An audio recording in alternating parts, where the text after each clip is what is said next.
আমাদের চলাফেরা বোঝা যায় যে রবিউল আউয়াল মাস আইলে রসুলের কথা আমরা রিয়াদ হয়, আর রবিউল আউয়াল গেলে আর মন চায় না।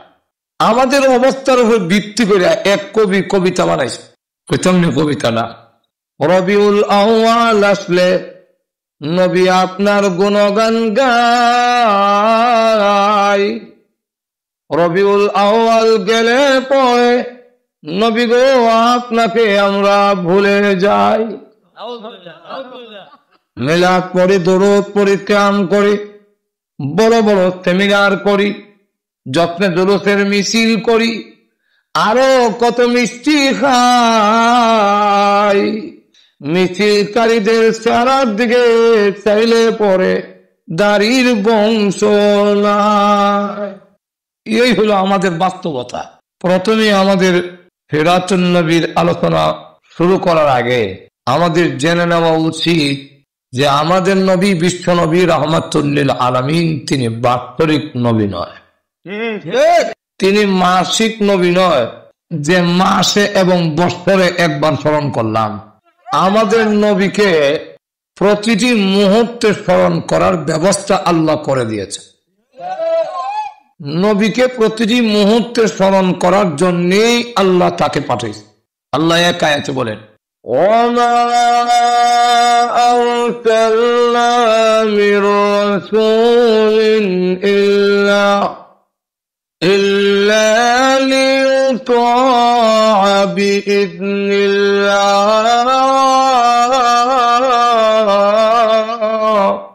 বিশ্বনবীকে পাঠাইছেন একমাত্র আল্লাহর উদ্দেশ্য হলো যে আল্লাহর অনুমতি ক্রমে তাকে অনুসরণ করবে, তাকে ইত্তেবা করবে।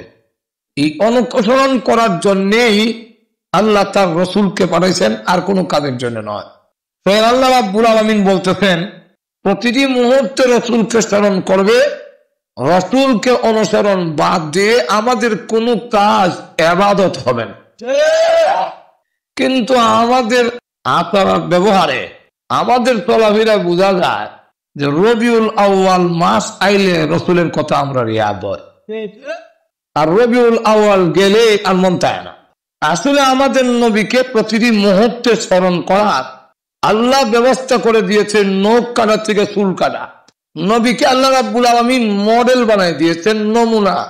আমাদের জন্য রসুল হলেন, রসুলের জীবনীটা হলেন আমাদের জন্য আদর্শ, মডেল। মডেল বুঝেন না আপনারা? ঈদ ভাড়া আসেনি এলাকাটা, ঈদ ভাড়া যারা কাজ করে এরকম ইচ্ছা করলে আন্দাজ করে তাফাইয়া কতগুলো মাটি একখানে জমাইয়া ঈদ তাফাইয়া বানাই দিতে পারে। আমরা দেশে মেয়ে লোকে এক জাতীয় পিঠা বানায়, এটা আমরা দেশে সই পিঠা, হাতের মধ্যে কাহিনী এমনি। এরা যদি সই পিঠা বানাইতে পারে তো ঈদের শ্রমিকরা আন্দাজ করে একটা ঈদ বানাইতে পারে না। কিন্তু এই ঈদ গ্রহণযোগ্য হবে না। মালিকের পক্ষ থেকে কাঠ দিয়া একটা নমুনা বানাইয়া দেয়, ফর্মা। এই ফর্মা বানাইয়া দেয়, এর থেকে বড় হইলে অথবা ছোট হইলে এই ঈদ মালিকের কাছে গ্রহণযোগ্য হইব না। ঈদই দেব কি, কিন্তু ঈদটা গ্রহণযোগ্য নয়। এবং ঈদের মধ্যে কোম্পানির সিল মোহর থাকতে হইব। কোম্পানির সিল মোহরটা যে কোম্পানির নামে ব্রিকফিল, তিতাস, ওই অনিক, তারপরে দেখা যায় প্রভিক, যমুনা, মেঘনা, ওই কোম্পানির সিল মোহর নামটা ঈদের মধ্যে থাকতে হবে, না হয় এই ঈদটা মালিকের কাছে গ্রহণযোগ্য নয়। আল্লাহ রাব্বুল আলামিন বলেন তোমাদের জিন্দেগিও যদি আমি আল্লাহর দরবারে গ্রহণযোগ্য হইতে হয় তা আমার নবীর ফরমার মধ্যে ফালাইয়া মাইপা দেখুন, যদি আমার নবীর জিন্দেগির সাথে মিলে তোমাদের জীবন গ্রহণযোগ্য, আর না হয় আমি আল্লাহর কাছে গ্রহণযোগ্য নয়। আল্লাহ রাব্বুল আলামিন এই কারণে বিশ্ব নবী রাহমাতুল আলামিনকে দুনিয়াতে পাঠাইয়াছেন যে তোমরা যদি আমি আল্লাহকে পেতে হয়, আমরা সকলেরই চাহিদা আসেনি আল্লাহ হন, আর আল্লাহ না হইলে আল্লাহকে যদি হাসিল করা না যায় পরকালের মুক্তিরও আশা করা যায় না। আল্লাহকে যদি পেতে হয় তাহলে নবী ছাড়া আল্লাহ হওয়া সম্ভব। কেন? আমাদের সাথে আল্লাহ ডাইরেক্ট সম্পর্ক হবে না, আল্লাহ হলেন পাক, আমরা হলাম নাপাক। আল্লাহ রাব্বুল আলামিন হলেন দোষ মুক্ত, আর আমরা হইলাম দোষী। তো পাকে আর নাপাকে, দোষী আর নির্দোষী ডাইরেক্ট সম্পর্ক হয় না। একটা কাপড় যদি নাপাক হয় তাহলে দেখবেন এটারে ধরতে গেলে লাড়িটা গুতা দিয়ে ধরে। শুরু বাচ্চারা পায়খানা যখন মা ফালায়, এটাও দেখবেন একটা কাগজ নিয়ে নিলে কাপড় দিয়ে ধরে, ডাইরেক্ট পায়খানা ধরে না। তাহলে পাকে আর নাপাকে ডাইরেক্ট সম্পর্ক হয় না। এটার সম্পর্ক হইতে গেলে মাধ্যম একটা লাগবে। যেমনি ভাবে চাউল ভাত হয় না আগুনের গরম ছাড়া, এটা যদি ফ্রিজে নিয়ে রেখে দেয় ভাত হইবনি।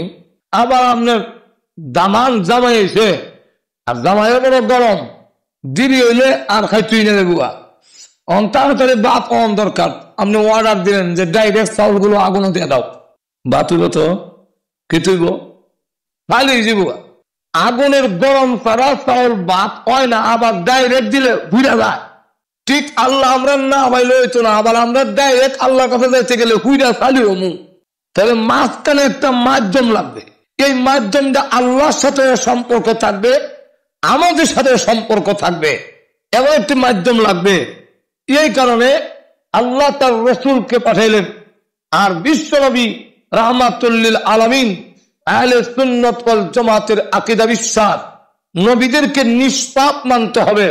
যদি নবীকে নিষ্পাপ না মানো, নবীও যদি মনে করে দোষী, তাহলে তুমি আল্লাহ পর্যন্ত যেতে পারবে না। তোমার মাঝখানে বায়াটা আল্লাহর সাথে সম্পর্ক থাকতে হবে। আর আল্লাহর সাথে সম্পর্ক হবে পবিত্র হলে, আল্লাহর সাথে সম্পর্ক হবে যদি তিনি নির্দোষী হয়। আল্লাহ নির্দোষী, নবীও নির্দোষী, আল্লাহ পাক, নবীরাও সমস্ত গুনাহ থেকে পাক। নবীদের এই জন্য নবীরা প্রকাশ্য নবী হওয়ার আগে এবং পরে, ছোট এবং বড় সকল গুনাহ থেকে নবীরা ছিলেন নিষ্পাপ। এই জন্য নবীকে যারা নিষ্পাপ মানবে না, তারা আল্লাহ পর্যন্ত পৌঁছতে পারবে না, কারণ তারা বায়া নষ্ট। এই জন্য নবীদেরকে নিষ্পাপ মানতে হবে। কি মানতে হবে? নিষ্পাপ। আবার আমাদের সাথে নবীর সম্পর্ক আছে। কেমনে সম্পর্ক আছে? বলে আমরাও মানুষ, নবীরাও মানুষ। মানুষ হওয়ার কারণে, মানব জাতি হওয়ার কারণে আমাদের সাথে সম্পর্ক আছে।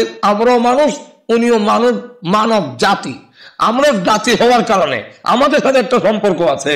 আর সমস্ত গুনাহ থেকে নিষ্পাপ এবং সমস্ত দোষ থেকে নির্দোষ হওয়ার কারণে আল্লাহর সাথে সম্পর্ক আছে, আমরা সাথে লাগাই আছে। এই কারণে নবী হইয়া আমি আল্লাহ পর্যন্ত আসতে হবে, নাইলে পারবে না। এখন যারা নবীকে আবার মানুষ মানবে না, এর আল্লাহ কাছে যাবে তোমরা।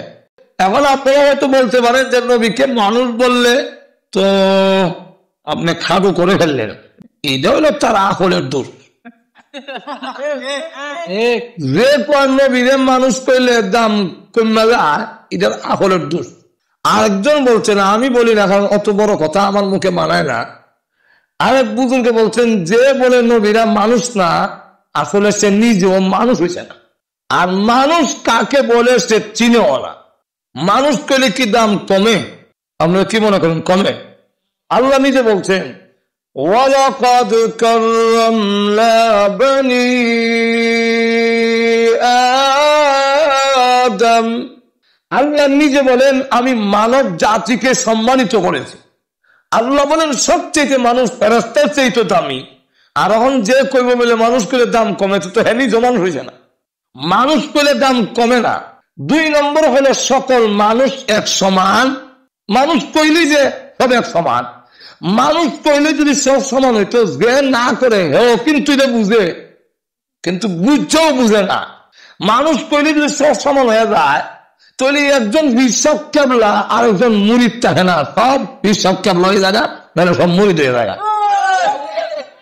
মানুষ হয়ে যাবে হিসাব কেবল হইব কেমনে? তাহলে বোঝা যায় একজন বীর একজন মুরিদ, তো এই দুজন এক সমান না। দুনিয়ার দৃষ্টিতেও এক সমান না, আর আখিরাতের শরীয়তের দৃষ্টিতেও এক সমান না। দুনিয়ার দৃষ্টিতে এক সমান না কেমনে? আমাদের দেশে যারা জুতাত কালি দেয়, কি কয়? মুফতি। হ্যাঁ মানুষ কি? আমাদের বাংলাদেশের প্রেসিডেন্ট মুফতির যেমন হাত 2টা, ওনারও হাত 2টা, এরও হাত 20 আঙ্গুল 20টা, ওনারও আঙ্গুল 20টা। উনিও খায়, এও খায়, উনিও খায়। হেও বাহানা করে দুর্গন্ধ, উনিও বাহানা করে সুগন্ধ না দুর্গন্ধই। উনিও বিয়া করছে, হেও বিয়া করছে, হেরও ছেলে মেয়ে আছে, উনারও ছেলে মেয়ে আছে। কিন্তু তাই বলে পৃথিবীর কোন পাগল আছে এই কথা কইতো যে দুনিয়ার দৃষ্টিতে প্রেসিডেন্ট আর সামান মুসি এক সমান? শরীয়তের দৃষ্টিতে মর্যাদার দিক থেকে এক সমান না। আমরা রেল লাইনের কিনারে হাতর আসেনি, হাতর নিরা কাবাবরের কোনের মধ্যে একটা হাতর আছে, এটার নাম হাজারে হাতর, কালা হাতর, সেটাও পাথর। রেল লাইনের কিনারে যে এটাও হাতর। কিন্তু ব্যস্তম কি, কাবাবরের কোন পাথর যে আছে এটার মধ্যে চুম্বন করলে আপনার গুণা চুষা রেখে আপনার দুধের লাগান সাদা হয়ে গেছে। আর রেল লাইনের হাতরের মধ্যে গিয়ে ঘুরে চুমা মারলে টুট উঠ খাইটা দাঁত ভাঙি যাবে। আমরা বললাম রেল লাইনের হাতরের লাগান মানুষ।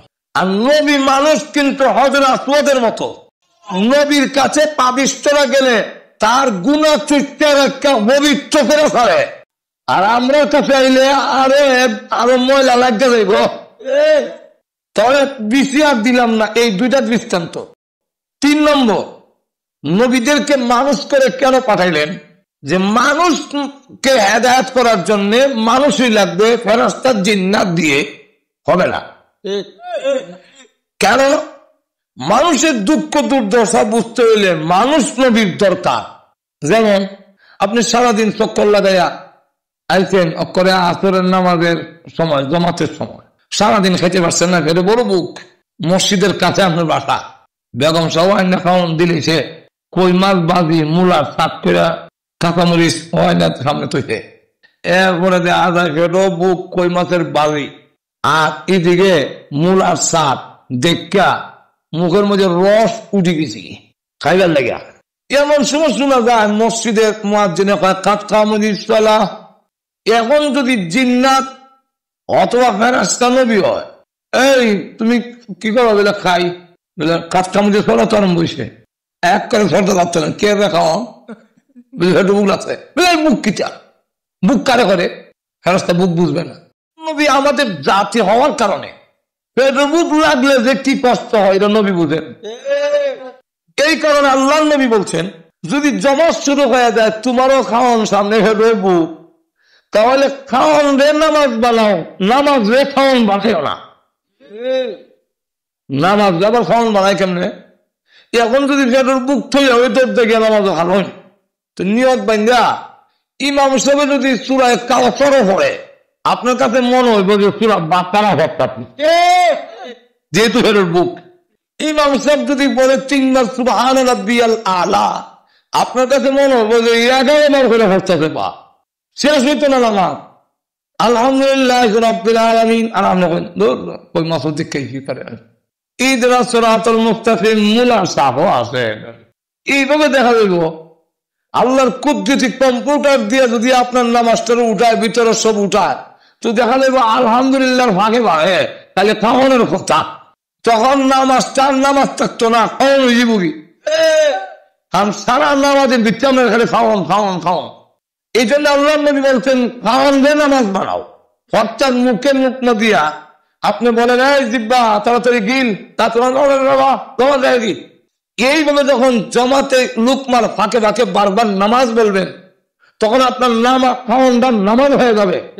এই খাওয়ানদার নামাজের অন্তর্ভুক্ত হইয়া আল্লাহ পক্ষ থেকে নামাজ জমাতে সাথে শরীক হওয়া সব আমল নামায় দেওয়া হবে। মসজিদে এসে নামাজ পড়তে আইসে দেখেন জমাত কারো গেছে কাজ কামড়ে মুয়াজ্জিন করতেছে, পেশাবেই মন টনটুনি আরম্ভ হয়েছে। এখন যায় পেশাবের দিকে, ফেরেশতা নবী হইলে কই যাও বলে পেশাবো যাই। পেশাব কেনে? পেশাব কিতা বলে আমার টনটুনি কিতা। এখন মসজিদে গেল, দরজা থেকে মসজিদে খাইল টিপারে বকতে আলায়, এখন আলহামদুলিল্লাহ তখন নামাজের ধ্যানমগ্নতা থাকবে না। ইসলামের বিধান আল্লাহ রাসূল শিক্ষা দিচ্ছেন পেশাব করে আউগা, নামাজ উঠবে হরে আগে পেশাব করে আসো। আর যত তুমি ইয়ে করবা মানে কাজগুলো স্পিডে করবা, স্পিড বলতে আবার আধা আধা রক্ষে জানেন না, উজুটা আধা আধা উজু করে জানেন না করবেন সব ওই, কিন্তু ইয়া করে একটা মনের টান জমাত আরম্ভ হয়েছে যেত দিরিস্তিন না। এখন এই অবস্থা যা করবে, আপনি ইস্তেনজা করলেও উযু করলেও জামাত যদি লাগাল নাও পান, কিন্তু আপনাকে জামাতের অন্তর্ভুক্ত গণ্য করা হবে। মানুষগুলোকে হেদায়েত করার জন্য, মানুষের দুঃখ দুর্দশা বুঝে এমন নবীরই দরকার। গেল 3। 4 নম্বর হইল, কোন জাতিকে ধরতে গেলে ওই জাতি লাগে, অন্য জাতিকে ধরা যায় না। যদি ধরা যেত তো আল্লাহ ডায়রি কেমন করলেন। এখন দেখা যায়, এটার এক্সাম্পল উদাহরণ দিলে আপনারা বুঝে দিবা। আগে বক শিকারী আছেন, বক শিকার করতে অনেক থেকে শিকার। আমার ছোট সময় দেখছি একটা বককে দইরা ভালো করে ট্রেনিং দিয়ে এটা লালন পালন করে কিছুদিন ভালে, এরপর এটা ঠ্যাঙ্গের মধ্যে রশ্মি দিয়া বাঁধে, একটা লাঠি রাখে আবার খেলে গা রশ্মিটা লাঠির মধ্যে বান্ধা থাকবো, আর লাঠিটার মধ্যে বকটারে বুয়াইয়া এটা এমনি না চাইব। একটা পিঞ্জি বানা ঘর, এটার পাতা দিয়া খুব ভালো করে ঢাকে। কেন? ইটার ভিতরে তিনি লুকাইবেন মালিক। বকে যদি আপনাকে দেখে আসবে না, বক ধরতে গেলে আরেকটা বক লাগবে, কাউয়া দিয়া বক ধরা যাবে। এখন ওই উড়ন্ত জঙ্গলি বক গুলো ধরতে গেলে একটা বক লাগে, মালিকের ইঞ্জিনের ভিতরে লুকাই লাঠি দিয়ে এটারে লাগায়, উড়াল দেওয়ায় লাইটে বয়া এরম দেয়, এরম করে। তখন আরেকটা জঙ্গলি বক মনে করে আমার জাতি বাড়ি কেন উড়াল দিতেছে, নিশ্চয় কোন খাওয়ান আছে, আর না হয় বিপদে পড়ছে, যাই তার কাছে। কাউয়া হইলে জীবন আইতো না, তিল হইলে আইতো না, শুকুন হইলে আসবে না, আর মানুষ দেখে তো আইতই না। এখন উড়ন্ত বক আর মালিকের পুষমালা বক একটু ব্যস্ত আছে, যদিও জাতিতে বক যারা লাঠির মধ্যে বান্ধা, এটা হইলো মালিকের প্রশিক্ষণ প্রাপ্ত, এটার সাথে একটা সম্পর্ক আছে, রশ্মি দিয়া এটার সাথে বান্ধা, এটা মালিকের লড়াই, তার সাথে দূর বান্ধা আছে। আর জঙ্গলি বকগুলোর সাথে মালিকের কোনো সম্পর্ক নাই। ঠিক নবীরা তাদের সাথে আল্লাহর সম্পর্ক আছে, একটা দূর বান্ধা আছে। এই দূরটার নাম হলো ওহির দূর বান্ধা, ওহি দিয়ে লড়াই। তারা হলো আল্লাহ প্রশিক্ষণ প্রাপ্ত মানুষ, আর আমরা জঙ্গলি মানুষ বুঝবো না গেলে আদিল হয়ে যাই। এখন যাওয়া যায়, এই বকটা যখন লড়ায় আর একটা বক আসে এমনি চঙ্গল দিয়ে ধরে, তারা তো আগে শিখাই রাখতে, প্রশিক্ষণ দিতে, ধরেন যে মাত্র ধরে রায় এমনি বকটা, হ্যাঁ আমার ধরে লিখি তো নোখ দিয়ে আপলায়, আমার টুক দিয়ে আঘাত করে। এই সময় দেখবেন শিকারী বকটা ক্যাক ক্যাক করে, তার ভাষায় বলতেছে মালিক হাত বাড়াইয়া ধরেন, আমার বললাম রক্তাক্ত করে নিতেছে, যতই মানে আপনি না যেন পর্যন্ত পারতাম না। ঠিক তেমনি হবে নবীরাও যখন এসে বলছে বলে লা ইলাহা ইল্লাল্লাহ, মানুষেরা পাথর মারে, রক্তাক্ত করে, নবীরাও ঘোষণা দিয়েছেন আল্লাহ ওরা যতই মারে, ওরা যতই রক্তাক্ত করে, এই মানব গোষ্ঠীকে তোমার কাছে না পৌঁছানো পর্যন্ত আমার দাওয়াতের কাজ বন্ধ হবে না। তাহলে নবীদেরকে পাঠানোর উদ্দেশ্য হইল যে মহান আল্লাহ রাব্বুল আলামিনের সান্নিধ্য হইতে হইলে নবী ভাইয়া যেতে হবে। সেই নবীর গোটা জিন্দিগিটা হইল, জীবনটা হলো আমাদের জন্য একটা নমুনা। আরো নমুনা ফ্যাশন বুঝাই, সেলুনের দোকানে গেলে, চুল কাটার দোকানে গেলে দেখবেন অনেক কল্লা দিয়ে রাখছে, লটকা রাখছে অনেক কল্লা। একটা হইলো ওই ক্রিকেট খেলে যে হিবানার চুলত, একটা হইলো ফ্রান্স, একটা ইতালি, কল্লা এখান চুল কিছু কাটা, আর দাদা এখান খাচ্ছে আপনার ভালো ফানছে, এখান চুল লম্বা রাখছে, আর দাদা খাচ্ছে মাথা কামায় অনুভূত রাখছে। তখন এই কল্লাগুলো দেখায় হয় কোন পেশনে আপনার চুল কাটবা। আল্লাহ বলেন তোমাদের চুল কাটার থেকে নিয়ে নখ কাটা, রান্নাঘর থেকে নিয়ে বঙ্গভবন পর্যন্ত কোন ফ্যাশনে তোমাদের জীবন চলবে তার নমুনা হইল আমার বিশ্ব নবীর সিরাত। বিশ্ব নবীর সিরাতুন নবী। এখন সিরাত কারে কয়? আমরা দেশে অনেক সময় না বুঝার কারণে মারামারি, কেউ আমাদের শত্রু নয়। যারা মনে করে শত্রু, কোন শত্রু নাই। ও মুসলমান ভাই, একজন আমরা একজনের ভাই, একজন একজনের জন্য মুসলমান, এক মুমিন আর এক মুমিনের আয়না। আমার চেহারার দোষ আমি দেখবো না, আয়না দেখবে। ঠিক তেমনি ভাবে আপনি আমার একজন একজনের যদি দোষ থাকে, আপনি দলিল ভিত্তিক কথা বলেন, আমরা মেনে নিব। আর আমরা যদি দলিল ভিত্তিক কথা বলি, আপনারা মেনে নেওয়া, এটাই হলো মুমিনের কাজ। এখানে দুশ্মনীর কোনো কারণ নাই, এখানে জিদাজিদির কোনো ব্যাপার না, মারামারির বিষয় নয়। আর মুসলমান মারামারির ভিত্তিতে যখন লিপ্ত হয়ে যায়, মুসলমান দুর্বল হয়, এটাও আর একটা ইহুদি খ্রিস্টানদের ষড়যন্ত্র। ইহুদি খ্রিস্টানরা জন্ম দিবস পালন করে, ঈসা আলাইহিস ইসলামের জন্ম দিবস পালন করে, আমাদেরকে তারা গভীর ষড়যন্ত্রে জন্ম দিবস পালন করার নামে আনন্দ মিছিল বের করে দিয়ে এরা কি করতেছে একটু আপনি বিবেচনাকে জিজ্ঞাসা করেন, আপনার নিজের বিবেককে জিজ্ঞাসা করেন, আপনি সত্যকে উপলব্ধি করেন। আর না হয় কিয়ামতের মাঠে আপনার অবশ্যই জবাব দিতে হবে। ওই দিন প্রমাণিত হবে, একদিন আপনার মরতে হবে, আমারও মরতে হবে। যেরকম ঠিক কিনা?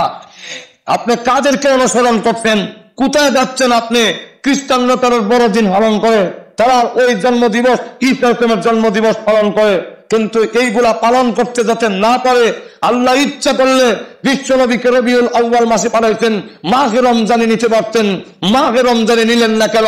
রসুল তো ইচ্ছা ছিল, রসুল বলেন আমি রোজা রাখি। কেন রোজা রাখি? রোজা রাখার কারণ হইল আমার ইচ্ছা যে শাবান মাসে আমি রোজা রাখি, আমার নামটা যেন যদি মৃত্যুর খাতায় লেখা হয়, রোজা রাখা অবস্থায় যেন লেখা হয়। তাহলে আমি যদি ইন্তেকাল করি, তাহলে আমি রোজা রাখা অবস্থায় যেন ইন্তেকাল করি। তাহলে আল্লাহর নবী বিশ্বনবী রাহমাতুল লিল আলামিন মাহে রমজানে পৌঁছার জন্য রজব আসলি বলতো আল্লাহুম্মা বারিক লানা ফি রজব ওয়া শাবান ওয়া বাল্লিগনা রমাদান। আল্লাহ মাহে রজব এবং শাবানের বরকত দান করো, আর রমজান পর্যন্ত আমারে পৌঁছাও, আমি যেন রমজানে মৃত্যুবরণ করি, রমজানে পর্যন্ত হয়ে দাও, রমজানটা যেন পালন করতাম পারি। রমজানে যদি মৃত্যু দিতেন আরো ফজিলত হইত। কিন্তু রসুলকে 12 রবিউল আউয়াল একতলাফ বাদ দিলাম, রসুল 12 রবিউল আউয়াল আসলেন, আবার 12 রবিউল আউয়াল বিদায় হইলেন কেন? কেন আল্লাহ নিলেন না রমজান মাসও? এটা জানে আমরা এদের মতো বড়দিন পালন করব, এদের মতো আনন্দ মিছিল করব। আল্লাহ রাব্বুল আলামিন রসুলের আসার আনন্দ, বিদায় হওয়ার বিরহ ব্যথা, আগমন এবং তিরোধান, রসুল পৃথিবীতে আসার এবং বিদায় হওয়ার তারিখকে একাকার করে দিয়ে কোনো আনন্দ মিছিল না করে, যাতে কোনো আনন্দ মিছিল না করে, শোক দিবস পালন না করে, যাতে রসুলকে 24 ঘন্টা প্রতিটি জীবনে তোমরা রসুলকে অনুসরণ করতে পারো, এর ব্যবস্থার জন্যই আমি আল্লাহ রসুলকে রবিউল আউয়ালের 12 তারিখে পাঠাইলাম, রবিউল আউয়ালের 12 তারিখে নিয়ে আসলাম। এখন আপনার বিবেককে জিজ্ঞাসা করেন, আমার ফতোয়া জিজ্ঞাসা করবেন পরে, আপনার বিবেককে ইস্তাফতি কলবাক। আল্লাহ রাসূল বলেন তোমার কলবে জিগাও, তোমার নিজের বিবেককে জিগাও, আর নাহলে আসর দিন জবাব দিতে হবে। একটা লোকের বিয়ের পরে 10 বছর কোনো সন্তান হয় না, দুয়া কালাম করে ওফিবা বইরা, এরপরে 10 বছর পরে জানুয়ারির 15 তারিখ এক ছেলে হয়েছে। ওই 15 তারিখে বেটা খুশি বুনি, বেটার বউ, বেটার মামা, বেটার সদ্য গোষ্ঠী, বেটার বাড়ির কুত্তা বিলাই, এরও খুশি। খেললে খুশি, আর কি করবো, আর ডিউটি খাইব, তো সব খুশি। কিন্তু মনে করেন ধরেন আবার 5 বছর পরে জানুয়ারির 15 তারিখে তার ছেলেটা বিদায় হয়ে গেল। এখন ওই জানুয়ারির 15 তারিখ প্রতি বছর ঘুরে ঘুরে আসবে, নাই তো নয়। এই 15 তারিখ তার ছেলেদের জন্ম হয়েছিল, আবার বিদায় হয়েছে। এখন প্রতিদিন এই প্রত্যেক বছর জানুয়ারির 15 তারিখে ওই ছেলের বাবা 15 তারিখ আইলে মিষ্টি উষ্টি বাঁধবো, আর এটা করবো না, দুঃখের শ্বাস পড়াইবো, সোজা করবো আইছিল গেছি। ছেলে দুঃখে বিরোধ হবে তার, আনন্দ যদি বিদায় হয়ে যায়। আমরা তো রসুলকে আমার সন্তানের চাইতে, আমার স্ত্রীর চাইতে, আমার সকলের চাইতে আল্লাহ বিশ্বনবী রাহমাতুল লিল আলামিনকে কোটি গুণ বেশি মহব্বত করি, বেশি ভালোবাসি। সুতরাং প্রতি বছর মাহে রবিউল আউয়ালের 12 তারিখ যদি আসে, রসুলের বিদায় হওয়ার বিরহে ব্যথায় দুঃখের শ্বাস করে হলাইতে পারে, কিন্তু কোন আনন্দ মিছিল কোন আশিকে রসুল করতে পারে না। ভাইয়েরা আমার, তাহলে এখন বুঝে নেন এই কথাটা কি অবান্তর কোন কথা কইলাম?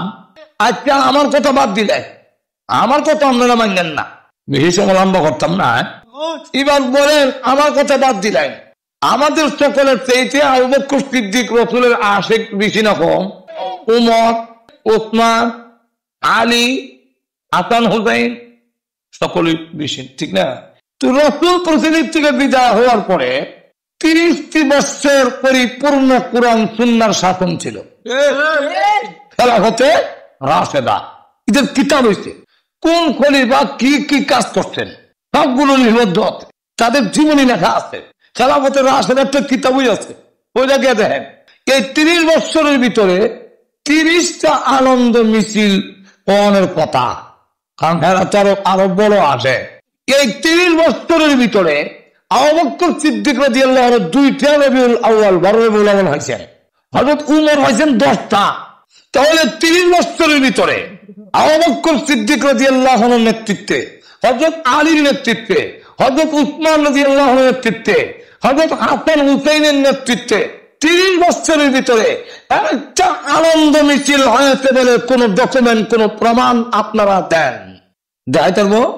আমরা তো চ্যালেঞ্জ তুলে দেখি, চ্যালেঞ্জ দিলাম, জানা হয় সদ্য মুক্তি মিল লাগিয়া একটা ডেট, একটা বাইর করে আনে কোন কিতাবে যা আনন্দ মিছিল রাসূলের ওফাতের তারিখে, রাসূলের জন্ম এবং ওফাতের তারিখে কোন সাহাবায়ে কেরাম, কোন আইম্মা, কোন তাবেঈন, কোন তাবেঈন, কোন আইম্মায়ে মুজতাহিদিন একটা মিছিল বের করেছে বলে কোন প্রমাণ কিয়ামতের আগে কেউ দেখাতে পারবে না।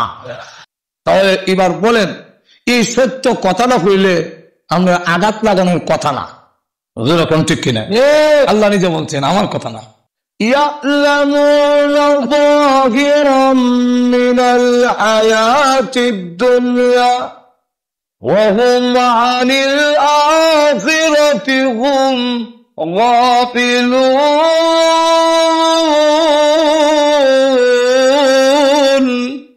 দুনিয়ার কাজ কারবার ব্যাপারে, দুনিয়াবি ব্যাপারে তোমরা খুব সতর্ক, আর আখিরাতের বেলা হইল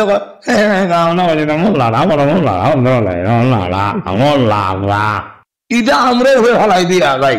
যাই হোক, এখন আসুন সিরাতুন নবী সাল্লাল্লাহু আলাইহি সাল্লাম, রাসূলের এই জীবনীটা, জীবন আদর্শ সিরাত কারে পড়ে একটু ডিকশনারি বইটা ওইটা দেখো। মিলাদুন নবী মানি নাই এরকম না, আমরা সুমন মানি, মিলাদুন নবী কেউ অস্বীকার করার কোনো উপায় নাই। রাসূলের জন্ম বৃত্তান্ত এবং রাসূল পৃথিবীতে আসার সময় যা কিছু ঘটনা ঘটছে এটা 1000 বার তো আমরা মানি, এটা না মানার তো কোনো এই কথা হয় না। একটা মধ্যে একটা আগের তলার মধ্যে উগর তলা হয়ে বইটায় মিলাদুন নবী মানে না, তোমার কা কইছে মিলাদুন নবী মানে না। আমরা বলতেছি সিরাতুন নবীর ভিতরে মিলাদুন নবী আছে। রাসূল সম্পর্কে জানার অভাব এই কারণে মারি ফেলে, জানলে মারিত না, কারণ রাসূলকে দেখিও নাই। আর এই পর্যন্ত রাসূলের জীবনীর উপরে যা কিতাব লেখা হয়েছে তার সংখ্যা হইল 6 লাখেরও আরো বেশি কিতাব। একটা কিতাবও ভালো করে পড়ছি না, যা পড়ছি গজলের বই। গজলের বই দিয়ে নবীর কিতাব রাসূলের জীবনীর উপরে সিরাত গ্রন্থ, মিলাদ গ্রন্থ লেখা হয়েছে যা ইংলিশ, বাংলা, উর্দু, ফার্সি, নাগরি, আরবি, তার সংখ্যা এমন কি খ্রিস্টান লেখছে ইংলিশে। এই বইটার নাম দিচ্ছে দি লাইফ অফ মুহাম্মদ সাল্লাল্লাহু আলাইহি ওয়াসাল্লাম। এটা হলো ইংলিশ, এটার আরবিটা হলো সিরাতুন নবী সাল্লাল্লাহু আলাইহি ওয়াসাল্লাম। রাসূল সাল্লাল্লাহু আলাইহি ওয়াসাল্লামের গোটা জিন্দেগি ডিকশনারিতে লেখছে। সিরাতুন শব্দের অর্থ হইল গুণাগুণ, বৈশিষ্ট্য, আখলাক, মজলিমিজাত, উঠা বসা, কর্ম, কাজ, এই সবগুলো সিরাতুন দিয়া বুঝায়। তাহলে সিরাতুন নবী সাল্লাল্লাহু আলাইহি ওয়াসাল্লাম, যখন নবীর সাথে নবীর সাথে যুদ্ধ সিরাতুন, তখন এর অর্থ হয় বিশ্বনবীর গুণাগুণ, বিশ্বনবীর মিজাজ, বিশ্বনবীর আখলাক, বিশ্বনবীর কর্মজীবন, বিশ্বনবীর উঠা বসা, রাসূলের গোটা জিন্দেগিকে এই সিরাতুন নবী দিয়া বুঝায়। অর্থাৎ রাসূলের জীবন চরিত, রাসূলের জীবন আদর্শ, রাসূলের জীবনের অবস্থান, এটাকে আরবিতে বলা হয় সিরাতুন নবী সাল্লাল্লাহু আলাইহি ওয়াসাল্লাম। এটা আমরা না বুঝার কারণে মানে লেগে যাই।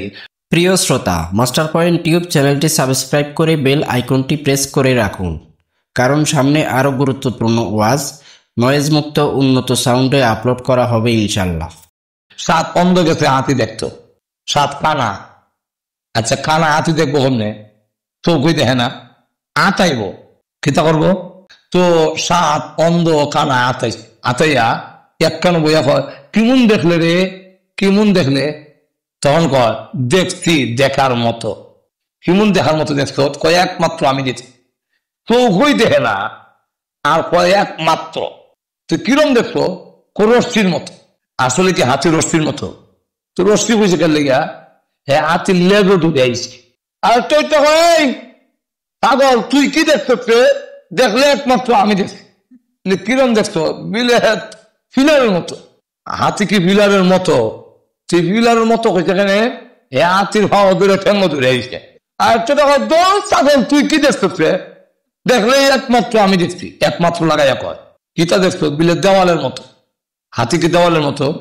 তুই দেওয়াল হয়েছে গেলে হাতির ফেরো হাতাই এসে। এখন আরেকটা দুর্বকরি, তুই কি দেখছো? দেখলে একমাত্র আমি দেখছি। বিলে কিরম? বিলে কুলার মতো খানো দিয়ে আরেকটা দৌড় মেয়েরা, তুই কি দেখছো? দেখলে একমাত্র আমি দেখছি। কিরম দেখছো? মূলার মতো।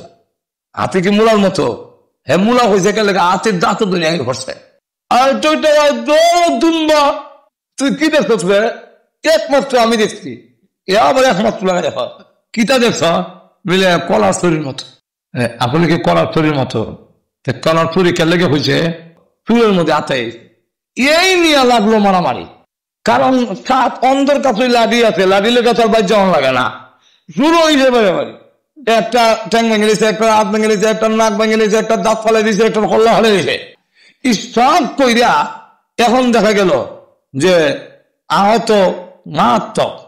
এই যে মারামারি, এই মারামারির মূল কারণ হলো এই অন্ধর আর হাতির সম্পর্কে জানার অভাব। আল্লাহর কি মর্জি আইছে দেশে হাসপাতাল, ভ্রাম্যমান, তক্ষশিবির, ওরা আয়া করছে কিটা অপারেশন করে সাপ অন্ধর চোখের পর্দা কাটি দিছে। এমন দেখি আজ আয় যে হাতি লইয়া বাড়াবাড়ি হলে আত্মবন ছিলাম, আসান দীক্ষা এবার হাতি। এবার হাতির কাছে এখন আইরে পুরা কপাল কিটা লই আমার করলাম। আমি যে বলছিলাম রশ্মি, এটা দিয়ে হাতির একটা অংশ লেয়। আমি যে বলছিলাম ফিলারের মতো, এটা দিয়ে হাতের অংশ একটা ফাও। আমি যে বলছিলাম যে হাতি এটা দেওয়াল, এটা দিয়ে হাতির ফ্যাট। আমি যে বলছিলাম যে হাতির কুলা, এটা দিয়ে হাতির টান। আমি যে বলছিলাম মূলা, এটা হাতির দাঁত। আমি যে বলছিলাম যে কলাস্তরি, এটা দিয়ে হাতির চুল। এই সবটা মিলাইয়া হইলো হাতি। আইরে কিলো এমাইর হলাম। আমরা দেশের নবীর জানার সম্পর্কে অভাব থাকার কারণে মিলাদুন নবী, সিরাতুন নবী দুইটারে বাদ করিয়া মারামারি লাগাইয়া দেয়। আসলে এইটা এরকম না। সিরাতুন নবী রাসূলের গোটা জীবন তরি। আর আপনার জীবনী লিখতে গেলে, আমার জীবনী লিখতে গেলে বললে লাগবো অমুকের জন্ম তারিখ কত, জন্ম কি, এটা বড় গুরুত্ব দিয়ে লিখতে হইব। হইল বাদ দে, আপনার বাদ দিয়ে লিখতে হইব। আপনার জন্ম দিবস লিখতে হইব, তাহলে আপনার জন্ম তারিখ লিখতে হইব, জন্ম বৃত্তান্ত লিখতে হইব। আপনি পুরানো জন্ম হয়েছেন শ্রীমঙ্গল, নিয়ে গেলে শ্রীমঙ্গল, বাড়ি হয়ে আসলে আর বাড়ি নবীনগর, জন্ম শ্রীমঙ্গল। এইভাবে বাড়ি হয়ে গেলে বাঞ্চারামপুর, শ্রীমঙ্গল জন্মস্থান। এইভাবে জন্ম বৃত্তান্তের কথা আইতেইব। তো দেখা গেল এরপর জন্ম হয়েছে কিতা বলে আকিকা করছে, এটা হয়েছে, এটা হয়েছে। তারপরে বহুদিন পরে একটা ছেলে হয়েছে, আর এর আগে ছেলে হয় নাই। বড় দাদা দাদি নানা নানি সব খুশি আনন্দের তোরা বড় বিরাট বড় আকিকা করছিস, মাশাআল্লাহ গরু দেবো হইয়া, বিরাট বড় 3-4টা গরু দেবো হইয়া। আল্লাহ নবীর সিরাতুন নবীর প্রথম পাঠের নামই হলো মিলাদুন নবী। 2 নম্বর হলো সূরাতুন নবী। সিরাতুন নবী না, সূরাত ওয়াদ দিয়া, আগেরটা 3 দিয়া, আর এটা জেড দিয়া, এটা হইল পেশ দিয়া। সূরাতুন নবী রাসূলের গঠন, রাসূল গঠন, এটাও রাসূলের সিরাতুন নবীর একটা অংশ। এরপরে হলো দালাইলুন নবী, রাসূল যে আসছেন, উনি যে নবী, তার ডকুমেন্ট, তার প্রমাণাদি। তারপরে মুজিজাতুর রাসূল, রাসূলের যে মুজিজা, রাসূলের যে অলৌকিক ঘটনা ঘটলো, এই সবগুলোর আলোচনার সারমর্ম হইল সিরাতুন। তাহলে সিরাতুন নবীরা রাসূলের বিশ্ব নবীর সিরাতকে আমরা মানি নে মানে না, মিলাদে মানিনি। যদি কেউ কবিরা মিলাদ মানে না, এরকম নয়। আল্লাহ রাহমাতুল লিল আলামিন দুনিয়াতে আসার সময় যা কিছু অলৌকিক ঘটনাগুলো ঘটলো নবীজির জন্মের সময়, এটাকে মিলাদুন নবী বলা হয়। আল্লাহ নবী দুনিয়াতে আসার সময় আমেনা বলেন, আমি চাচা দেখি আমার ছেলে যখন দুনিয়াতে এসেছে এমন কিছু ঘটনা দেখা দিয়েছে। এর মধ্যে প্রথম নম্বরটা হলো, আমি তাকায়া দেখি আকাশের অসংখ্য অগণিত তারকা আমার ঘরের এত কাছে এসেছে, আমি ইচ্ছা করলে ওই তারকাগুলো হাত দিয়া ধরতে পারতাম। নবীজির টাকা আব্বাসকে বলেন, আমি টাকা দেখি আমার বাতিজাকে দেখার জন্য যখন গেলাম, আমি তাকায় দেখি আকাশের চন্দ্র গড়ের এত কাছে এসেছে, কোনদিন এত কাছে দেখিনি। আমি এবার আমার বাতিজা মুহাম্মদের দিকে তাকায় দেখি তিনিও চন্দ্রের দিকে তাকাইয়া মুসকে মুসকে হাসে। উনি ডাইনে বললে আকাশের চন্দ্র ডাইনে ভাবে নড়ায়, কাকে জিজ্ঞাসা করবো, কে আবার জবাব দিতে পারবে? কাউকে জিজ্ঞাসা করি নাই।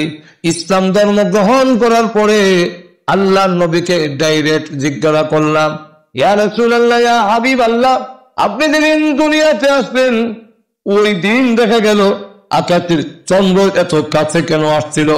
আপনিও চন্দ্রের দিকে তাকাইয়া মুচকে মুচকে হাসছিলেন। আপনার মাথার ডাইনে ভাবে নাইলে আকাশের চাঁদ কেন ডাইনে ভাবে নড়ে গো? এই দৃশ্য কেন দেখেছিলাম? আল্লাহর নবী মুচকে হাসি দিয়ে বলেন, যা দেখেছিলেন ঠিক দেখেছিলেন গো চাচা। ওই আকাশের চাঁদ এসেছিল আমি বিশ্ব নবীকে আনন্দ দেওয়ার জন্যে। কিসের আনন্দ? যতগুলো বাচ্চা বেঁচে নিতে আসে সবগুলো কাঁদে, একটা বাচ্চা বলাই যে কাঁদে নাই, সব কাঁদে। আল্লাহ রাব্বুল আলামিন বলেন, নবী গো আপনি কাঁদলে হবে না, বিশ্ব নবী যাতে না কান্দে। আমরা দেখবেন ছোট ছোট বাচ্চারা কান্নাকারি করলে একটা খেলনা দিয়া সামনে লড়াইয়ার কয় কান্না না, ধরে কোন ঠিক কিনা? আল্লাহ নবী রাহমাতুল লিল আলামিনের সামনে চন্দ্র দিয়ে আল্লাহ দিয়া বলেন, নবী গো আপনি কান্দেন না, আপনার কারণে আমি আল্লাহ তামাম দুনিয়া বানাইছি। আব্দুল মুত্তালিব বলে, আমি খানায় কাবা তওয়াফ করতেছিলাম, এমনি আদব করে দেখি কাবাগরের দেওয়ালে মাঠে কাবাগরের দেওয়ালে কথা বলে, ও কুরাইশরা, ও আরববাসীরা, যার মাধ্যমে আল্লাহর গোলামি প্রতিষ্ঠিত হবে, সমস্ত তাগুতের পূজা মূর্তি পূজা উৎখাত হয়ে যাবে, সেই বিশ্বনবী আব্দুল্লাহর ভাঙ্গা ঘরে আগমন হয়ে গেছে। আগমন হয়ে গেছে, এই যে আগমন হয়ে গেল। আব্দুল মুত্তালিব কয়, এরম কথা তো আমি জীবনে শুনি নাই, এরম দৃশ্য কোনোদিন দেখি নাই, কাবাগরের দেওয়ালও কথা কয়। তাই আমি কাবাগরের দরজা দিয়ে ভিতরে চাইলাম, তাকায় দেখি কাবাগরের ভিতরে যতগুলো মূর্তি আছিল সব উল্টো হইয়া, কোনটার ঠ্যাং ভাঙছে, কোনটার হাত ভাঙছে, কোনটার ডাক ভেঙে সব উল্টো হয়ে আল্লাহ দেখাই দিছে। শুধু তারা হালিমাতুস সাদিয়া রাদিয়াল্লাহু আনহা বলেন, আমি মুহাম্মদ সাল্লাল্লাহু আলাইহি সাল্লামকে কোলে লইয়া যখন নাকি উটনির উপর আরোহণ করলাম, এমনি উটনি দিকে কাবাগরের দিকে ঘুরে গেছে, মাথা নুয়াইয়া কাবাগরের সাজদা দিছে। এরপরে আবার মাথা উঠাইয়া ওই উটনি তার মাথা ঘুরায় ঘুরায় দেখে বলে, আরববাসীরা রে, যার মাধ্যমে আল্লাহর গোলামি প্রতিষ্ঠিত হবে আর সমস্ত মূর্তির পূজা উৎখাত হয়ে যাবে, সেই বিশ্ব নবী আমি উটনির পিঠে আরোহণ করেছে। নবীজির দুনিয়াতে আসার পরে যা কিছু ঘটলো তা যদি বলতে যাই শেষ হবে না। সিরাত ইবনে হিশামের মধ্যে লেখে, নবীজি যখন দুনিয়াতে আসলেন সমস্ত ঘর আলোকিত হয়ে গেছে। যেই দাসী ওনাকে কোলে নিয়ে রেখেছেন তার নাম উম্মে আইমান। আমেনা হঠাৎ করে ডাক দিয়ে বলেন, ওগো উম্মে আইমান, অন্ধকার হয়ে গেছে, জিন বুতে আমার ছেলেকে নিয়ে যাবে, ধরে রাখ। হঠাৎ করে আন্দারি লোকেনে আমার ছেলে ধরে রাখো। উম্মে আইমান ডাক দিয়ে বলে, আমেনা গো, আপনি বলার আগে আপনার ছেলে আমার কোলে নাই, হঠাৎ করে গেছি। আমেনা কান্না শুরু করে দিয়েছে কষ্টি। তাহলে জিন্নাতেরা মনে হয় নিয়ে গেছি। আগে জিন্নাতেরা এইভাবে সন্তান নিয়ে যেত, যেমন আমাদের দেশে এখনো আছে, ভূত ফেরত নিয়ে যাতে না নেয়। যেই ঘরে বাচ্চা হয় গ্রাম এলাকায় এখনো বেতের কাটায় না দরজার মধ্যে দিয়া রাখে, ফেরত নিয়ে যেমন কাটার লেগে আইতো না হারে। ওই যুগে জিন্নাতের বড় অত্যাচার, ভূত ফেরত নিয়ে অত্যাচার, ভূত ফেরতের দেশ হইয়াছিল। প্রত্যেকটা মূর্তির ভিতরে একটা ভূত আমাইছে। লক্ষ্য করে দেখেন, আমেনা যখন কান্না শুরু করে দিয়েছে, এমনি শুনে গাইবে আওয়াজ আসতেছে, আমেনা গো, ঘাবড়াইও না, তোমার ছেলেকে কেউ নেয়নি, নিবেও না, জান্নাতে নিতে পারে না। কোথায় গিয়েছে জানি? তিনি দুনিয়াতে আসার সাথে সাথে তাম দুনিয়ার অসংখ্য অগণিত মাখলুকেরা আল্লাহর কাছে দরখাস্ত দিয়েছে। তিনি তো রাহমাতুল লিন নাস নয়, তিনি রাহমাতুল লিল আলামিন। আল্লাহ ওই নবীকে যদি একটা নজর দেখতাম, আল্লাহ নবীকে একটা নজর দেখাও, যার কারণে আমাদের বানাইলা, ওই নবীকে এক নজর দেখানোর ব্যবস্থা করো। আল্লাহ তাদের দরখাস্ত মঞ্জুর করে ওগো আমেনা ফেরেশতার কোলে উঠাইয়া মসজিদ থেকে মাগরিব থেকে মসজিদ পর্যন্ত তামাম দুনিয়া ভ্রমণ করাবার জন্য পাঠাইয়া দেওয়া হয়েছে। কিছুক্ষণ পরে ফেরেশতারা বাপ তোমার কাছে পৌঁছাইয়া দিবে। ভাইরা আমার, ওই যে নবীর জন্মের সময় এইগুলা আলোচনা, তার নাম হলো মিলাদুন নবী। এগুলা আলোচনা করা সওয়াব, কিন্তু আমল হরণ যাইতো না। মজার বড় মজা লাগে, কিন্তু আপনার ছেলে দুনিয়াতে আসার সময় কুড়া দিয়ে টাইনা একটা তারা নিচের দিকে আনতার বাণী। আল্লাহ নবী দুনিয়াতে আসার পরে তামাম দুনিয়া আল্লাহ ভ্রমণ করেছেন, আপনি পারবেন। আল্লাহ নবী যখন উটনির উপরে উঠলো, উটনি কথা বলে, আপনার হুয়া আমার হুয়া উঠলে কথা মাতবনি। এইভাবে একটাও পালন করা সম্ভব নয়। মিলাদুন নবী আলোচনা করা সওয়াব, কিন্তু সিরাতুন নবী যেহেতু একটা অংশ, সিরাতুন নবীকে অনুসরণ যদি করো, নবীজির জীবন আদর্শকে যদি তুমি ফলো করো, তবে মিলাদুন নবীর আলোচনার সওয়াব পাওয়া যাবে। এখন রাসূলের সিরাতকে যদি অনুসরণ না করি, তাহলে আমরা ওই সিরাতুন নবীর আর মিলাদুন নবীর আলোচনার যে সওয়াব পাইতে আসলাম, ঈদ আর হওয়া রসুল আমি নাই। রসুল তো হইলেছে, যারা আল্লাহর বিধান মানে না, মানুষের দুঃখা দেয়, নামাজ করে না, ইতার সাথে আমি নাই। যাক, আরো দেখেন, আপনি বাড়িতে গিয়ে দেখেন বেগম সব তসবিহ লইছে। স্বামী গো আপনারে পাই কেমনে, আপনারে দড়ি কেমনে, নাম শুনি কানে তারে দড়ি কেমনে, হৃদয়েতে তুমি, কলবে তুমি, স্বপ্নে শয়নে সব জায়গায় তুমি, তোমারে ফাইলে বাসি নাইলে মরি গো। আপনি বলেন জুতা নিস্তাম না, জুতা দিতেও চান, শুনে হই না। আপনি মনে মনে কইলেন যে ঠিক আছে, আমার লেগে যখন তো ভাবো, তো আমি নিজেই ভাও দিই, তো ভাও দিতে গেছে, ভাও দিয়ে হয় বাদ দাও না, বাতও দেয় না, খালি তসবির হয়। আপনারে কেমনে যে পাই, কোন সাধনে পাই, কেমনে যে খুশি করতাম। আপনি বলেন ঠিক আছে, আমার লেগে যখন অত মহব্বত, আমি লই খাইলাই খাইছে। এখন বিছনাথ গিয়া ঘুমাইয়া বেলা খালি করত বদলায়, কিন্তু বেগম সব তোর তসবিহ আয় না। আমরা বললাম গুসা পেট খালি উল্টাছে, ফুলতে রাত যখন 3:30 হয়ে গেছে, কি বাস্ত হয়ে গেছি, মেলাবার আজকে বাড়ায় উঠতে গিয়া চুলের মুঠি দইয়া টান দেয় না, নিচে পালায় 2টা মুড়া দিয়া খায়, জনমের ভালোবাসা আজকে তোরে বাড়ামো।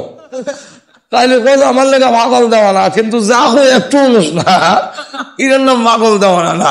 ঠিক তেমনি ভাবে আমরাও যদি মুখ দিয়া কই রসুলের ভাইবার লেগে কেমন যে পাগল দেওয়ানো হয়েছি, কিন্তু রসুলের সিরত, রসুলের জীবন আদর্শকে যদি অনুসরণ না করি, কিয়ামতের মাঠে ফেরেশতারা আমরা লাম্বা চুল দইয়া মুড়াই জনমের ভালোবাসা তোর আজকে বাড়াম।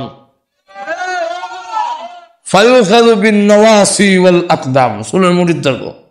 আর যদি গড় যাই তুই দোক দাঁড়ি জুতা নিলেন না, ওয়াজ গেলেন নেন জুতা নেন, সালামালাইকুম হয়েও নেন জুতা হর দেন। আরে বাবা, বৌদি বড় লক্ষ্মী দেখা জুতা না দিছে, পাউডার দই আয়া ডুবতে পারছে না, গামছা লইয়া খাড়া আত্মুখটা মুচ্ছালেন। আচ্ছা, আত্মুখ মুখটা মুছে দেখে খাওয়ন আইনা সামনে দিছে, খাওয়ান খায়া সারতারছে না, এমনি দেখা আবার গামছা দিছে, আত্মা মুচ্ছালেন, আর ফানলা বানায় লইয়া রেডি হইয়া তৈছে। এবার ফান মুখ দিয়া, বউ কিন্তু একবারও কইছে না তোমারে ভালোবাসি, তোমারে ভাই নাইলে মরি নাইলে বাসি নয় সব, এতে কিচ্ছু কইছে না। এখন ফানটা মুখ দেয়, আর বউর দিকে এমনি চাইয়া মুসকে হাসি দিয়া কয়, এমন লক্ষ্মী বউ এই জগতে হয় না। ঠিক তেমনি ভাবে আমরাও যদি মুখ না বলে শুধু কাঁধে যদি রসুল যা করেন আমি তা করবো, রসুল যা করেন নাই আমি তা করবো না। আল্লাহ নবীর এক আশেক, তার সামনে তরমুজ দেওয়া হয়েছে, উনি কয় আমি তরমুজ খাই না। কেন হুজুর ঠান্ডা লাগি যায়? বললেন না। আপনার কি সর্দি করিলে? না। আপনার এই তরমুজ খাওয়ান কিনা যায়? বললেন না। তো খাইন না কেন? বলে খাই না। আমার রসুল তরমুজ খাইছেন কিনা, খাইলে কোন পদ্ধতিতে খাইছেন সেটা আমার জানা নাই। যতক্ষণ পর্যন্ত আমি না জানবো আমি তরমুজ খাবো না। আমার নবী যা খায় না আমি তা খাই না, আমার নবী যা করেন আমি তা করি। এমন উম্মত আল্লাহ রসুল বলেন সে আমার সাথে জান্নাতের পিছে থাকবে।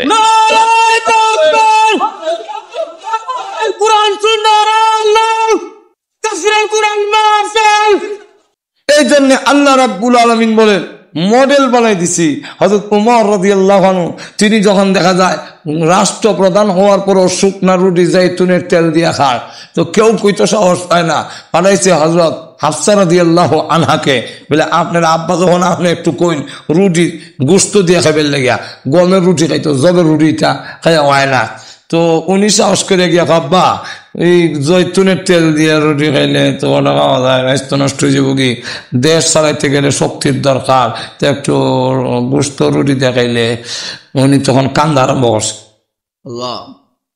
আব্বা আপনি কান্দেন কেন? মা তুমি উম্মাহাতুল মুমিনিনের মধ্যে একজন, মাগো ও মা তোকে কিছু বলতে পারি না, কিন্তু আমি জানতে চাইব তুমি না নবীর স্ত্রী, বলো আমার নবী কি খাইতেন?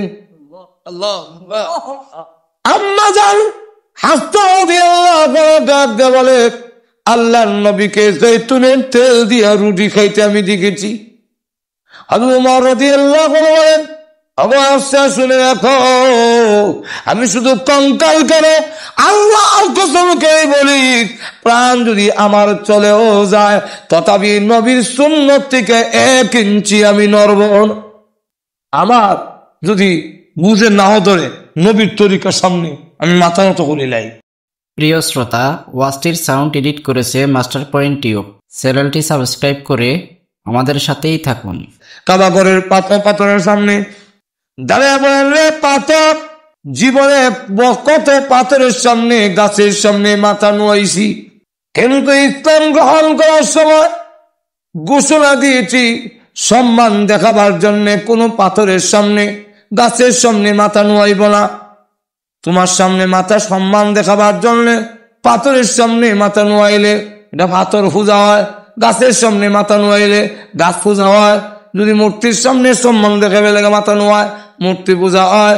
বলে পাথর আমি জানি তোমার কোনো ক্ষমতা নাই, আমার ক্ষতিও করতে পারো না, আবার লাভ করারও ক্ষমতা নাই, সব ক্ষমতা আমার আল্লাহ। তাহলে আমি তোমারে মাথা নোয়াইয়া কেন সোমা দিতাম? আমি দেব না তোমাকে সোমা। শুনে রাখো দেব হাকাযা রাআইতু রাসূলুল্লাহি সাল্লাল্লাহু আলাইহি ওয়াসাল্লাম, আমার বিশ্ব নবীকে দেখেছি তোমার গায়ে চুম্বন করেছে, মাথা নোয়া চুম্বন করেছে, তোমাকে ইজ্জত দিয়ে আমি মাথা নোয়াবো না। আমার নবী বিশ্ব নবীর তরিকার সামনে আমি ওমর আমার মাথা নত করে দিয়েছি। এর নাম হইল রসুলের অনুসরণ। এখন ঠিক কিনা? যে আমার রসুলকে দেখেছি সুতরাং তোমার সামনে তো আমার নবীর তরিকার সামনে মাথা নোয়াইছি। নবী এরকম করছেন, হ্যাঁ কাযা রাআইতু রাসূলুল্লাহি সাল্লাল্লাহু আলাইহি সাল্লাম, এমনি ভাবে এরকম ভাবে করতে আমি রসুলকে দেখেছি, অতএব তোমার সামনে আমি মাথা নত করলাম। ঠিক তেমনি ভাবে আল্লাহ রাব্বুল আলামিন তাই বলেন আমার তেলাওয়াতকৃত আয়াতের মধ্যে, লাকাদ কানা লাকুম ফি রাসূলিল্লাহি উসওয়াতুন হাসানা, নিশ্চয় রসুলের জীবনীতে ফি রাসূলিল্লাহ আই ফি সিরাতি রাসূলিল্লাহ, রসুলের জীবন আদর্শের মধ্যে রসুলের জীবনের চরিত্রের মধ্যে তোমাদের জন্য রসুলের সিরাতটা রসুলের জীবন আদর্শরা তোমাদের জন্য মডেল, তোমাদের জন্য উসওয়াতুন হাসানা উত্তম নমুনা উত্তম মডেল। হ্যাঁ এই মডেল দিয়ে কি করো? কাদের জন্য? সবের জন্য না, বুশের লেখা না, ওবামার লেখা না, বিল ক্লিন্টনের লেখা না, কাদের জন্য? লিমান কানা ইয়ারজুল্লাহ ওয়াল ইয়াউমাল আখির, যারা আল্লাহকে ইয়ারজুল্লাহ আই ইয়াখাফুল্লাহ, আল্লাহকে ডরায় যারা, ওয়াল ইয়াউমাল আখির পরকালের দিনকে যারা বিশ্বাস করে, এবং যারা নাকি বেশি বেশি আল্লাহকে স্মরণ করতে চায়। এই তিনটা জিনিস যাদের মধ্যে আছে, একটা হলো আল্লাহর ভয় যারা আছে, ভয়টা ওই জায়গাটা নাই, এরা নবীর মানতে চায় না। যারা নাকি পরকালের দিনের বিশ্বাস আছে, ওয়াল ইয়াউমিল আখির পরকালের দিনের প্রতি বিশ্বাস আছে, এবং ওয়াজাকারাল্লাহ কাসীরা আল্লাহকে বেশি বেশি স্মরণ করতে চায়, তাদের জন্য রাসূলের সিরাতের মধ্যে রয়েছে উত্তম নমুনা। তাহলে এটা কোনো ঝগড়ার বিষয় নয়। চূড়ান্ত বুঝাইতাম পারলাম কিনা সংক্ষেপ সময়ের মধ্যে, যে মিলাদুন নবীটা আমরা অস্বীকার না, মিলাদ নবী সিরাতুন নবীর ভিতরে আছে, ভিতরে আছে, এটার ভিতরে আরো অনেক আছে, অনেক শাখা আছে। তো সবটা মিলাইয়ার নাম হইল সিরাতুন নবী, রসুলের জীবন আদর্শ, রসুলের জীবন, এই জীবনীটা, এই জীবনীকে আবার দুই ভাগে ভাগ করছে। একটার নাম, অর্ধেক জীবনীর নাম হইল মাদানী, আর অর্ধেকটা হইল প্রথমে দুই ভাগ ভাগ করছে, নবী হওয়ার আগে, নবী হওয়ার পরে। নবী হওয়ার আগের জিন্দিগি হইল 40 বছর, নবী হওয়ার প্রকাশ্য নবী হওয়ার পরে হইল 23 বছর। 40 বছরের জিন্দিগি যদি আল্লাহর রসুল পরে আমাদেরকে বলে না থাকেন, তাহলে সেটা অনুসরণ করার কোনো নাই কোনো কিছু। আর 23 বছরের যে জিন্দিগিটা, এটা হলো আমাদের জন্য মডেল, এটা হলো আমাদের জন্য নমুনা। এই 23 বছরের জিন্দিগিকে দুই ভাগে ভাগ করা হয়েছে, অর্ধেকটার নাম মাক্কি, অর্ধেকটার নাম মাদানী। 10 বছর 13 বছর হইল মক্কা, 10 বছর হইল মাদানী। তো মাক্কি জিন্দিগির ইমানের চেতনা, হ্যাঁ, আর দাওয়াত ও তাবলীগ, আর মদিনার জিন্দিগির জিহাদি চেতনা, এই দুইটার সমন্বয় হবে রসুলের জীবন আদর্শ। বালাগাল আলা বিকামালিহি কাসাকাদ বিজামালিহি হাসানাত জামিউ সাল্লু আলাইহি ইলাহি দেখা দে হমেं दियारे मदीना इलाही बना दे हमें गुबारे मदीना बलगल औला बिकमालिही كشف الضجى بجماله حسنت جميع صلوا عليه ربنا ظلمنا أنفسنا ربنا ظلمنا أنفسنا ربنا ظلمنا أنفسنا وإن لم تغفر لنا وترحمنا لنكونن من الخاسرين ربنا اغفر لنا ولوالدينا رب ارحمهما كما ربياني صغيرا رب ارحم كما ربياني صغيرا رب العالمين আজকের এই মাহফিলে আমি সবচেয়ে বড় গুনাহগার। তোমার মায়ার বান্দাদেরকে নিয়ে, পর্দার আড়ালের তোমার মায়ার বান্দীদেরকে নিয়ে আমি গুনাহগার মুসাফির অবস্থায় তামাম জীবনের গুনার উপরে লজ্জিত আর শর্মিন্দা হয়ে আল্লাহ আকবালাইলা মেহেরবানি করে গো আমাদের জিন্দেগির গুনাহ মাফ করে দাও। আল্লাহ জানি না আজকের এই মুনাজাত কার জন্য, জানে জীবনের শেষ মুনাজাত। কত মানুষ ঘুমায় আর ওঠে না, কত মানুষ ঘর থেকে বের হয় আর ঘরে ফিরে আসে। আল্লাহ জানি না কার জন্য কাপড়ের কাপড় দোকানে জমা হয়ে গেছে।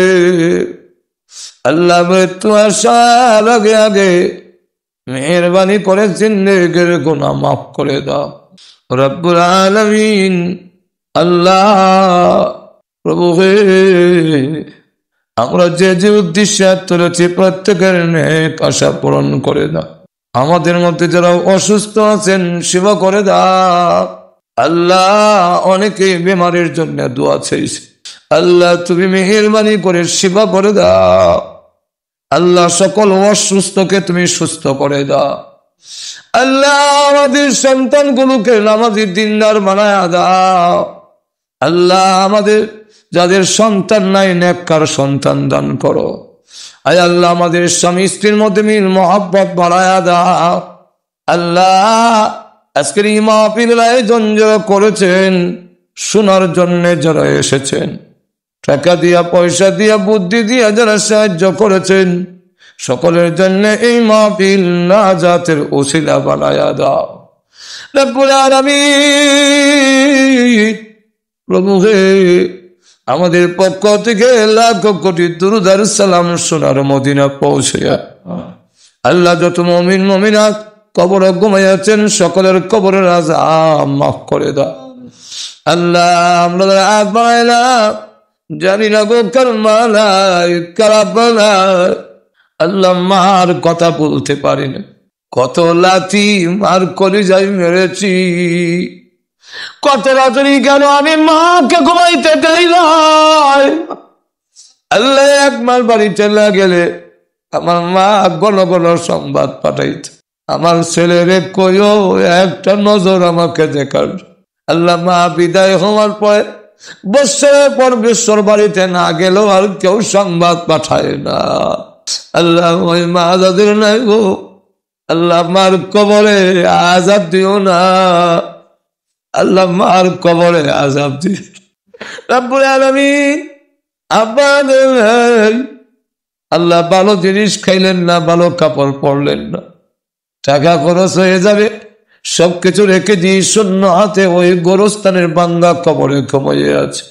আল্লাহ ওই আপনাদের নাই গো, আল্লাহ আব্বার কবরে আযাব দিও না। আল্লাহ মা বাবার কবরকে জান্নাতের, আল্লাহ আমাদের উস্তাদ বিমান যারা নাই দুনিয়ায়, আল্লাহ ওনাদেরকে জান্নাতের সুউচ্চ মর্যাদা দিয়ে দাও। যারা এখনো আছেন হায়াতে তৈয়বা দান করো। আল্লাহ আমাদের সকলকে মক্কা মদিনা বারবার জিয়ারত করার তৌফিক দাও। আল্লাহ স্বপ্নের যুগে তোমার বিশ্ব নবীর নুরানি চেহারাখানা দেখাইয়া দাও। আল্লাহ তোমার বিশ্ব নবীর চেহারা মুবারক দেখাইয়া দাও রব্বুল আলামিন। আল্লাহ প্রভু হে, আমাদের যতদিন দুনিয়াতে রাখো তোমার হুকুম তোমার নবীজির তরিকা মানবার তৌফিক দাও। আয় আল্লাহ, আয় আল্লাহ যেদিন দুনিয়া থেকে উঠে নাও গাড়ির নিচে পালাইয়া নিষ্পেষিত কইরা মারো না, আগুনে পোড়াইয়া মারো না, পানিতে ডুবাইয়া মারো না। আল্লাহ এইডসের মতো এবং আল্লাহ ক্যান্সারের মতো মহারোগ আমাদের দিও না, হাত বাল কিডনি নষ্ট করে দিও না, ব্রেন জবান নষ্ট করে দিও না। আল্লাহ প্যারালাইসিস দিয়ে বিছনায় ফেলে রেখে রেখে মরণ দিও না। আল্লাহ যেদিন মরণ দাও জুমার দিনে নামাজের সেজদার মধ্যে মালাকুল মউত পাঠাইয়া দিও। রব্বানা তাকাব্বাল মিন্না ইন্নাকা আনতাস সামিউল আলিম ওয়া তুব আলাইনা ইন্নাকা আনতাত তাওয়াবুর রহিম। সুবহান রাব্বিকা রাব্বিল ইজ্জাতি আম্মা ইয়াসিফুন ওয়া সালামুন আলাল মুরসালিন ওয়ালহামদুলিল্লাহি রাব্বিল আলামিন। আমিন আমিন বিরহমাতিকা ইয়া আরহামার রাহিম। প্রিয় শ্রোতা, ওয়াজটি ভালো লাগলে লাইক দিতে ভুলবেন না। নয়েজ মুক্ত উন্নত সাউন্ডে ওয়াজ মাহফিল শুনতে মাস্টার পয়েন্ট টিউব চ্যানেলটি সাবস্ক্রাইব করুন। প্রিয় শ্রোতা, বাংলা ইসলামিক রেডিও নামে আমাদের আরেকটি চ্যানেল আছে। ডেসক্রিপশন বক্সে চ্যানেলটির লিঙ্ক দেয়া আছে, চাইলে সাবস্ক্রাইব করতে পারেন।